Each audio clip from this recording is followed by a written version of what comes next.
wabarakatuh.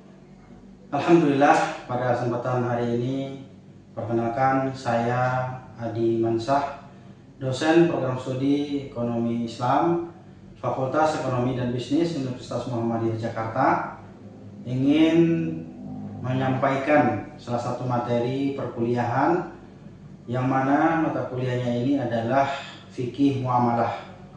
Fikih muamalah merupakan salah satu mata kuliah yang wajib ditempuh oleh setiap mahasiswa yang berada di program studi Ekonomi Islam pada semester 4. Adapun bobot SKS fikih muamalah ini terdiri dari 3 SKS. Adapun tujuan daripada pembelajaran ini adalah untuk mengkaji konsep-konsep fikih muamalah, dimulai dari pengertiannya, dasar-dasar fikih muamalah, dan sampai pemahaman yang mendalam ya terkait dengan ilmu ekonomi, bisnis, perbankan, keuangan syariah, dan seterusnya dan selanjutnya. Kemudian bagaimana implementasinya di dalam dunia kerja, apakah itu dalam sistem ekonomi, keuangan, dan perbankan syariah. Maka pada kesempatan kali ini saya ingin menjelaskan bagaimana proses pembelajaran yang ada di kelas fikih muamalah ini.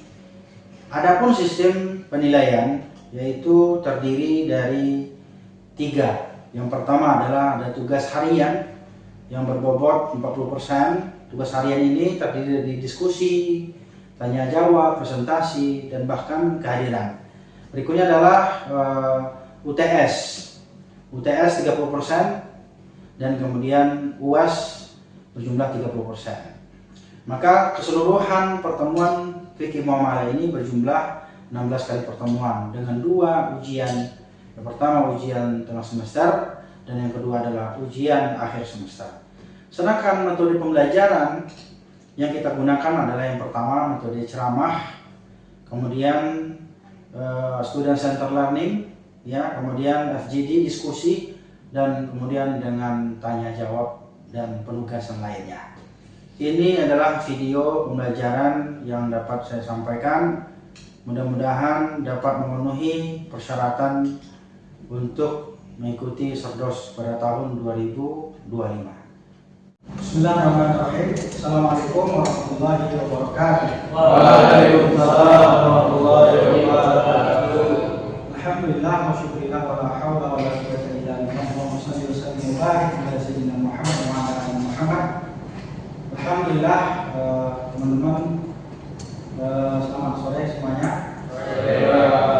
Alhamdulillah, kita bersyukur pada hari ini kita bisa bertemu dan bersua kembali pada materi fikih muamalah, ya. Ini materi salah satu materi kuliah yang wajib teman-teman untuk kuasai, ya. Pada materi kuliah ini menjelaskan tentang bagaimana nanti akad-akad yang ada di dalam konsep muamalah, ya. Dan kemudian ini adalah mata kuliah yang bobot SKS-nya itu berjumlah 3 SKS, ya. 3 SKS. Pada semester berapa? Ada yang tahu? Semester 4, ya. Semester 4. Insyaallah, ya. Baik teman-teman semuanya. Jadi untuk hari ini kita akan mendiskusikan satu tema mata kuliah fikih muamalah. Ini adalah salah satu mata kuliah yang wajib kita tempuh, ya. Pada semester 4 yang bobot SKS-nya itu terdapat 3 SKS ini, ya. 3 SKS. Nah, sekarang, ya teman-teman, sebelum kita mengawali perkuliahan kita ini, mari kita bersama-sama awali dengan membaca basmalah. Bismillahirrahmanirrahim. Baik, mudah-mudahan ya perkuliahan kita ini diberkahi oleh Allah Subhanahu wa taala. Kita mendapatkan ilmu yang bermanfaat. Dan perlu kita cermati ada 2 metode, ya. Itu ada daring dan offline, ya. Daring dan luring, ya. Daring dan luring. Kita bisa dikatakan juga kuliah itu hybrid, ya. Di masa-masa tertentu kita menggunakan link atau siakat, ya. Siakat gitu, ya. Termasuk juga sistem absensinya juga ada di situ, ya. Kemudian materi-materinya juga bisa kita ambil di situ dan termasuk RPS-nya. Evaluasi pembelajaran itu kita ada namanya UTS dan UAS ya. UTS dan UAS untuk evaluasinya, dan kemudian ada penilaian dari keaktifan teman-teman ya. Keaktifan, kemudian juga ada dari diskusi, tanya jawab, dan termasuk juga penugasan baik itu secara kelompok maupun secara individu. Nah, ini mungkin sudah biasa ya, karena kita sudah semester 4, tentunya kita sudah sangat memahami gitu, bagaimana tentang aturan-aturan yang ada di kampus kita. Nah, berikutnya yang paling menonjol itu biasanya adalah keaktifan ya, keaktifan dan kehadiran.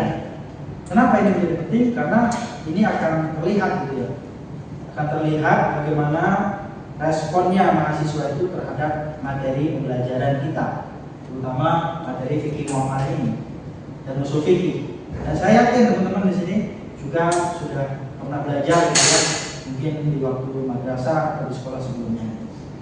Nah, baik, itu ya. Mata kuliah ini mengkaji tentang konsep dasar fikih muamalah, mulai dari pengertian alat dasar sampai pemahaman mendalam ya, sampai pengaplikasiannya dalam ekonomi, bisnis, perbankan, serta keuangan Islam.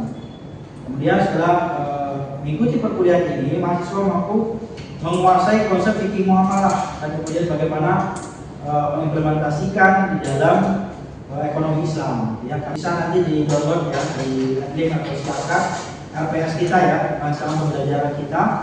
Dan kemudian berikutnya saya akan masuk ya ke materi pengantar fikih muamalah.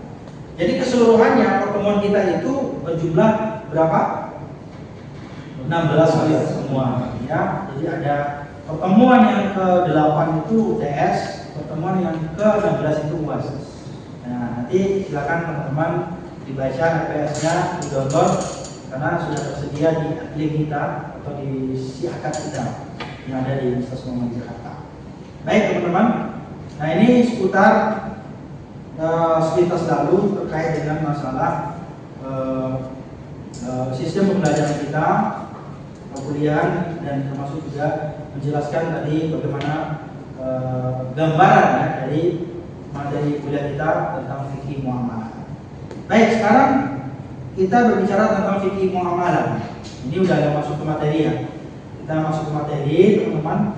Ini materi sangat menarik karena ini juga salah satu materi yang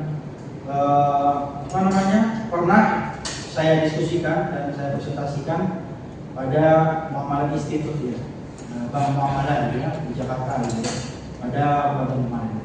Nah, teman-teman bisa lihat di sini pokok bahasan kita itu sebenarnya banyak. Nah, coba kita lihat sekarang ada beberapa pokok bahasan yang kita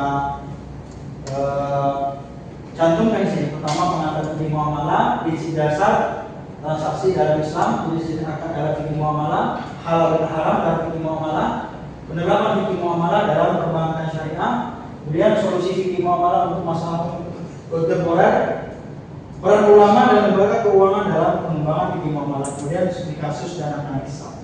Sebenarnya ini bagus banget materinya, ya, karena ini pernah disampaikan juga ada materi-materi yang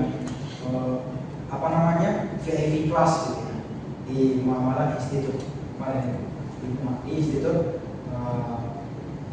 di Muamalah Awet. Sampai sini ada yang perlu ditanyakan mengenai tentang fikih muamalah ini? Apa sudah ada yang pernah belajar fikih muamalah? Kamu? Kalau saya mungkin kadang-kadang di penerapannya Pak masih rancu gitu kan, teori bagus tapi penerapan kayak ada yang kontradiktif kan gitu. Ya. Penerapannya ya, implementasinya ya dalam mungkin dalam keuangan ya belum sesuai, semuanya belum masuk gitu ya. Termasuk juga mungkin sistem akad-akad yang digunakan gitu ya. Atau mungkin SDR-nya juga. Misalnya di perbankan syariah, tapi SDR-nya masih konvensional gitu ya. Bisa jadi seperti itu. Yang kamu siapa namanya? Nawal. Ya, Nawal. Jangan bengong aja, ini serius ini. Coba. Silakan. Apa komentarnya? Masih ada yang pengertiannya masih ada yang Pengertiannya ada terbalik-balik. Terbalik-balik seperti apa misalnya? Istisna. Nah, akad-akad apa saja yang kamu ketahui sebelum kita bicara tentang fikih muamalah? Ayat murabah, musyarakah, murabah. Salam ya. Oke. Jadi sebenarnya akad-akad dalam keuangan syariah itu atau dalam perbankan syariah itu ya, ketika kita ingin menerapkan akad-akad itu dengan benar, ya kita harus pahami fikih muamalahnya. Ya, kan selama ini bisa saja orang yang di lembaga keuangan tersebut itu tidak paham tentang fikih muamalah, atau bahkan tadi katakan ada bank-bank atau lembaga-lembaga keuangan syariah itu mereka tidak punya SDM yang memahami fikih muamalah. Apalagi usul fikihnya itu lebih berat lagi, gitu kan? Seperti yang materi-materi sumber-sumber hukum yang berkaitan dengan tadi akad-akad gitu kan, itu kan juga sangat kompleks pembahasannya. Gitu ya. Baik teman-teman, mungkin kita tidak bisa membahas secara keseluruhan, tapi paling tidak kita mungkin bagaimana pengantarnya gitu ya. Pengantar fikih muamalah ya, dalam hal ini kita lihat tujuannya. Tujuannya seperti apa?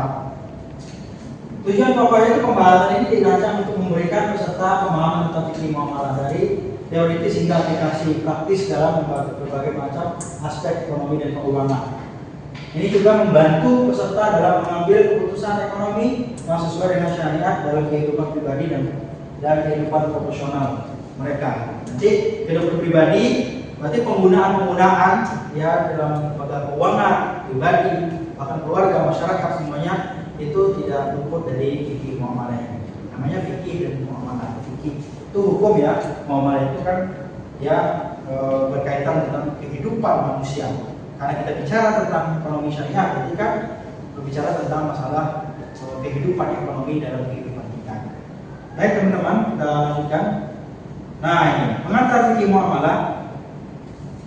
Yaitu pertama adalah tentang pengertiannya, ta'riful muamalah. Ya, ta'riful muamalah itu adalah saling bertindak, saling berbuat, saling berinteraksi. Makanya tadi kalau kita bicara tentang akad, berarti kan ada interaksi antara misalnya si penjual dan si pembeli. Oke? Berarti ada dua orang yang bertindak di sini. Bahkan nanti ada juga orang ketiga dan lain sebagainya. Ya, itu orang ketiga bukan yang rusak rumah tangga ya. Nah, kemudian secara terminologi, yaitu suatu aktivitas keduniaan untuk mewujudkan keberhasilan akhirat. Ada juga pengaturan Allah yang harus diikuti dan ditaati dalam hidup bermasyarakat untuk menjaga kepentingan manusia. Kemudian segala peraturan yang diciptakan Allah untuk mengatur hubungan manusia dengan manusia. Nah, inilah ta'riful muamalah. Muamalah secara keseluruhan ya, telah kita jelaskan baik secara etimologi dan terminologi. Berikutnya teman-teman. Nah ini menurut Dr. Abu Sattar Fathullah mengatakan dalam bukunya Al-Mu'amalah fil Islam, yang Mu'amalah fil Islam itu menjelaskan al-mu'amalah atau mu'amalah ia ahkamul muta'alliqat bitasarrufatin nas fi syu'unihim ad-dunyawiyah ka ahkamil bai'i wal rahni wat tijarati wal muzara'ati والصناعة والإجارة والشركة والمضاربة والنكاح والرضاع والطلاق والعدة والهبات والهديات والمواريث والوصايا والحرب والصلح. Nah, ini masya Allah yang luas. Jadi luas sekali jabarannya. Nah, ada teman-teman yang bisa menerjemahkan apa cakupan muamalah? Ada yang mau ini? Atau awal? Syawal. Coba dibaca terjemahannya. Muamalah adalah hukum syariat yang berkaitan dengan transaksi manusia mengenai jual beli, gadai, perdagangan, pertanian, sewa menyewa, perkongsian, perkawinan, penyusuan, tolak, iddah, hibah dan hadiah, wasiat, warisan, perang dan lain-lain. Oke, baik. Jadi dari sekian banyak gitu ya yang didefinisikan oleh Muhammad Abdul Sattar ini, itu yang paling menonjol dalam ekonomi syariah apa di sini? Nah, bisa kasih bang? Jual beli. Hah? Jual beli. Tentang jual beli ya, al-baik ini ya. Sebenarnya banyak teman-teman, bukan hanya jual beli saja. Contoh misalnya kita bicara tentang apa? Enggak, yang lebih ekonomi itu tentang perdagangan, rohani itu gadai, ya kan? Apa lagi itu? Tentang jaro, sewa nyewa, kan? Apa lagi? Warisan, ya? Darabah, syirkat, ya? Banyak sekali ya. Kemudian apa lagi? Yang berkaitan lebih spesifik tentang ekonomi, ya? Oke teman-teman ya. Jadi ini banyak sekali. Jika kita perhatikan gitu ya. Artinya seluruh aktivitas ya, aktivitas manusia tentang masalah gadai jual beli, pernikahan, masalah tolak, masalah ini, semuanya itu termasuk pada dalam muamalah menurut Abdul Sattar gitu ya. Nah, kita lihat lagi lanjutannya. Ya. Nah, fiqhul muamalah ini definisi muamalahnya. Huwa majmu'ah al-ahkam asy-syar'iyyah al-muta'alliqah ya bitasarrufat an-nas fi syu'unihim al-maliyah wal ijtima'iyyah. Nah, ini. Wallati tanzimul 'uqud wal muamalah mithl al-bay' wasyara'i wal ijara wasyaraka wal mudarabah wal qurud wal hibat sorry ya. Wal wasaya wa sa'irul muta'alliq ta'amalat al-mubahah di syariah Islamiyah. Nah ini lebih rinci lagi, lebih spesifik lagi berkaitan dengan masalah ekonomi tadi ya. Nah, jadi berkaitan dengan masalah tindakan manusia, urusan keuangan, sosial, ya antar manusia, mengatur kontrak, transaksi, jual beli, ya, sewa menyewa, kemitraan, syirkat, mudharabah, pinjaman dan lain sebagainya. Ini sangat kompleks sekali. Sampai di sini Pak. Jadi ini masuk dalam konteks muamalah. Jalil ya. Jadi muamalah itu dari kalau misalnya Jalil diajak jadi kori ya, itu muamalah juga itu. Ya, ya. Ini Zaki nggak ada ya? Biasanya Zaki yang di sini. Nah ini berikutnya prinsip dasar fikih muamalah. Prinsipnya yang pertama adalah Al-Quran dan hadis. Jadi nggak bisa dihilangkan. Al-Quran adalah sumber yang pertama dan utama dalam fikih muamalah. Jadi kalau kita berbicara tentang fikih muamalah atau muamalah fil Islam, kita harus bicara tentang Al-Quran dan hadis. Hal sesuai Quran hadis ya, sesuai Quran hadis ya. Jangan kita bicara muamalah tapi bertentangan dengan Al-Quran hadis. Misalnya apa? Seperti apa? Ada yang tahu? Praktek apa misalnya? Judi, apalagi judo sekarang, judi online ya. Kemudian apa lagi? Pinjol. Apalagi yang lain? Apa? Kripto itu apa? Kripto sudah ya. Itu. Nah, ketika kita bicara Al-Quran hadis, berarti kan kita juga harus memiliki yang namanya ilmu usul fikih kemarin. Ya, kita bahas, kemudian kita analisis gitu, bagaimana peran usul fikih gitu. Karena usul fikih itu usul sumber gitu kan. Al-fiqh hukum kan. Nah, sekarang fikih muamalah itu adalah implementasinya kan gitu ya. Usulnya adalah cara kita untuk menggali hukum-hukum itu. Misalnya kenapa kripto itu haram? Nanti dilihat produknya itu di muamalah ini. Nah, kemudian sumbernya di mana? Di usul itu. Ya, makanya usul fikih dan fikih muamalah nggak bisa dihilangkan. Kenapa? Karena ini adalah ilmu yang berkaitan ya tentang teori dan praktek, kan gitu ya. Nah, ada lagi apa nilai-nilai yang terkandung dalam prinsip di antara yang Al-Quran dan hadis ini itu tauhid, akhlak dan hukum. Oke? Nah, tauhid, akhlak, hukum. Ini saya sensor yang ngomong kecil ini. Oke, tauhid, akhlak dan hukum. Nah, tauhid itu berarti kaitan dengan ibadah, misi khalifah, keseimbangan. Akhlak itu misinya kejujuran. Makanya dalam ekonomi Islam itu kita harus memiliki nilai-nilai yang tiga ini. Di samping tadi sumbernya adalah Al-Quran hadis, tapi Tapi nilai-nilai itu paling tidak ada 3 tuh, nilai prinsip Bang. Ya, tauhid, akhlak dan hukum. Oke? Tauhid, akhlak dan hukum. Misalnya, bagaimana caranya kita menerapkan dalam transaksi atau bisnis kita atau ekonomi? Bagaimana cara menerapkan tauhid? Apa yang kita lakukan?